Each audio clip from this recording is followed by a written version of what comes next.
Kevin, a successful afternoon. Ultimately, a 3-0 victory over Barwell FC this afternoon. But yeah, the scoreline probably doesn't reflect some of the drama in that game, really. A red card for Harry Hawkins in the first half, but the team showing great resilience and ultimately, I think it was 3 goals in an 8-minute spell, deciding the game in the final stages. Yeah, it's plenty happening today, wasn't it? Like I say, a bit of controversy at certain moments and what have you, and for the lads to stay as organised and as disciplined as they did, and go and find those really big moments.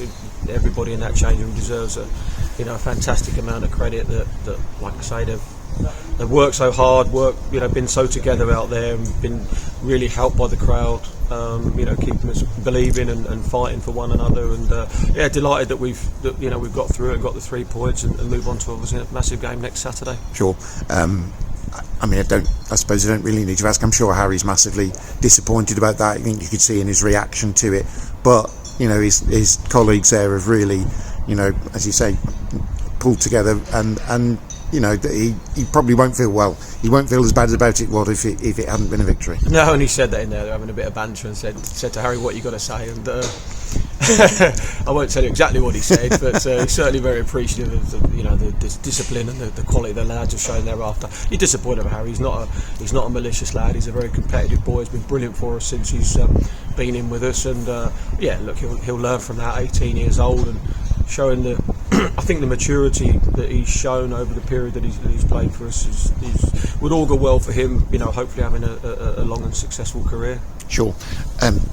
Down to 10 men, as you were, with probably the best part of an hour to play there. I mean, what thoughts are going through your head from the bench in terms of how you're going to approach it? Because that has to change your approach. It does. We trying to find the right formation across midfield, whether you leave Jimmy wider or Remy wider, and we've been really organised against the ball. We look strong and disciplined, even with the 10 men.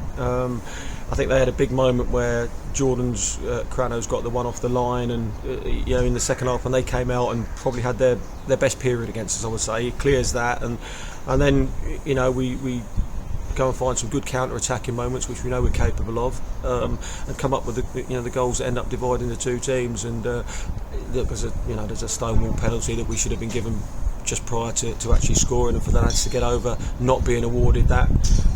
Again, I couldn't speak highly enough of all the players in the group and the management and everybody really. And one thing I didn't do last week, maybe on record, is speak. I had a difficult week, and the lads staying together, and like Mark and Reece and Bolty organising things, and everybody pulling together at a certain time. I should have mentioned it after Kettering. Didn't. Glad we're here now.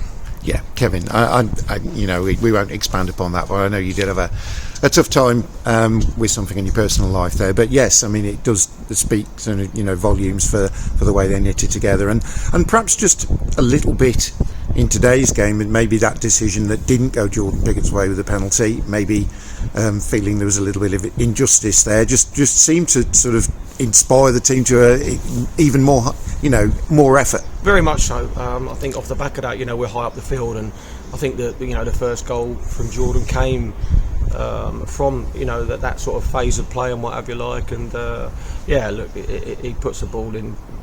He's arguably as good as I've worked with restart delivery, and it's always a threat. We've scored numerous goals off it this season, and that for off the corner, I think then in the open play bit that he puts it in the right area, like we know he's very, very capable of. Nobody's needed to get on the end of it, and it ends up in the back of the net. I think then, like I say, that that really gave everybody a lift in the stadium and in out on the field, us on the side as well, and just delighted with the energy and the quality we show thereafter to them pick up moments, and some fantastic athleticism from the boys that we go from one end of the field to the other and stick the ball in the back of the net, and I couldn't speak, like I say, highly enough of everybody in that in that change room within the group. Really, they do make my life easier. Hopefully there's a real togetherness growing in there. We've got massive games still to come, but it's nice to be in the mix and having hopefully an opportunity. Sure. How big a call was that on recalling Jimmy Armstrong for Max Brogan, because I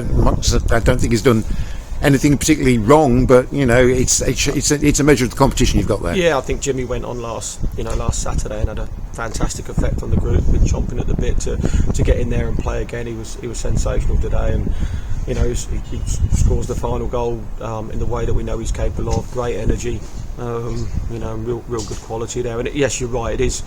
Maybe a little bit disappointing for Max because he hasn't done a great deal wrong, but he's been really consistent for us. And we're at that point now with when I'm able to leave players out of the 16, which is it can be difficult to do. It becomes even more difficult to do when you're leaving good people out of the group, and all those lads that haven't made the cut and made the 16 or maybe the 11. They're really good lads, and we'll have a major part to play within these final 5 games or so.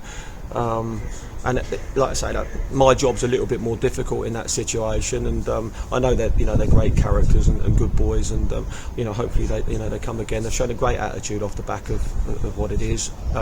Never easy to be left out of the 11, never easy to be left out of the 16. But like I say, we'll probably be defined by how good we are with those players outside of it.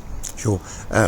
It is a team effort, as you say. I ought to mention the goal from Ola Lawal as well. Nice for him to get a first goal, and particularly given that I think there were a couple of opportunities that fell his way last week at Kettering, which didn't go the way he would have wanted them to, and I suppose you could arguably say that contributed to that only being a point there, that they didn't finish the game off, but nice for him to get the chance to put that right today. Yeah, I mean, it's a sign of a player with character and good traits. He would have probably expected to have taken a chance or two that he had last week, but he shows great work ethic.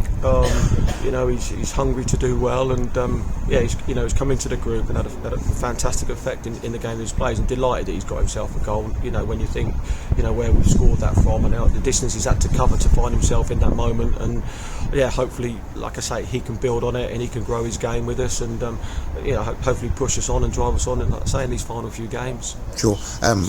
Just suppose to clarify the supporters on that one, I guess the emergence of Ola and the fact that Dylan Hadley became available to you means that Tyler Brooks' loan has ended. He's gone back to Solihull and subsequently been loaned out to Banbury. Yeah, it's disappointing for Tyler.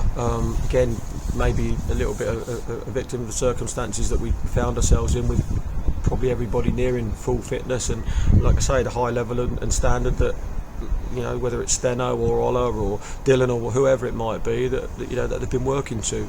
It's frustrating for him, and look, Tyler's a good lad, and we wish him well, and he will, I'm sure, pick up his game and his career and start to move forward. Sometimes these things don't work out, but there's certainly, like I say, no axe to grind with Tyler's effort levels and what have you. Like he's a good lad, and he will get a chance and opportunity to go and do well. Sure, I think that does the same apply to Lewis Trickett as well. I think he picked up an injury, didn't he? Yeah, Lewis, a little bit frustrated again. When he was with us, frustrated not to maybe start when he came into the group, and I understand young players' frustrations in that situation, but as kind of said earlier, when you're not making the 11 or 16, or it can be a difficult place to find yourself, and a frustrating place to find yourself, and all young men are in a hurry to do well and want to do well, and that's good. I can only pick, like I say, so many within the group, and hopefully we got it right today. Whether that changes through the course of the week for next Saturday, we'll see how the lads have come out of today, and obviously make those decisions through the course of the week. Sure.